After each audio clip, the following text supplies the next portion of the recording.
background of Scripture in some way. The first one, it aligns in 2 Kings 18 and 19, 2 Chronicles 32, and Isaiah 36 and 37, is what's called the Taylor Prism. The Taylor Prism, named after the person who discovered it, accounts for a time that we read about in Scripture when the nation of Israel was divided. And we see good King Hezekiah and a king named Sennacherib. It sounds like somebody snacking on ribs, which might make you hungry at this time. But he was trying to besiege Jerusalem and Judea in the region. And he had done so rather successfully, but not Jerusalem. In fact, it says on this pillar, as his account of the story, that he had shut up Hezekiah like a bird in a cage, and that he had paid tribute, which aligns with what we see in Scripture. However, Scripture also tells us that Sennacherib was not able to conquer Jerusalem, and he left.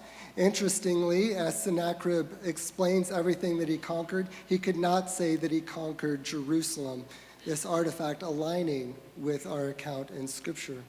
The next one is the Cyrus cylinder. What we know from scriptural background is that Jerusalem was eventually conquered, but it was by the Babylonians. They were taken into exile, but while they were in exile, we see several prophecies, including by Jeremiah and Isaiah, particularly here Isaiah 44, that they would be able, that the Jewish people in exile would be able to go back home and freely worship their gods. Ezra chapter 1 shows this unfolding, where they were able to go home and worship their gods, and this was under the decree of Cyrus. Again, these historical accounts, as told by the kings, aligning directly with Scripture. The next one is in Jerusalem. It's the Pool of Siloam. In John chapter 9, we see Jesus healing this blind man, telling him to go wash in the Pool of Siloam. There was a place where many people believed was the Pool of Siloam, but they were never really sure for quite some time, or even if maybe it lined up with Scripture.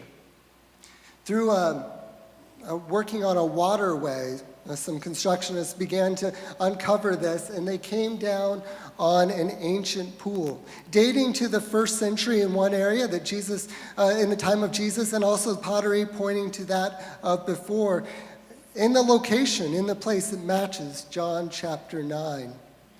On our next one is also a situation in which some construction workers were digging around, and they all of a sudden dug through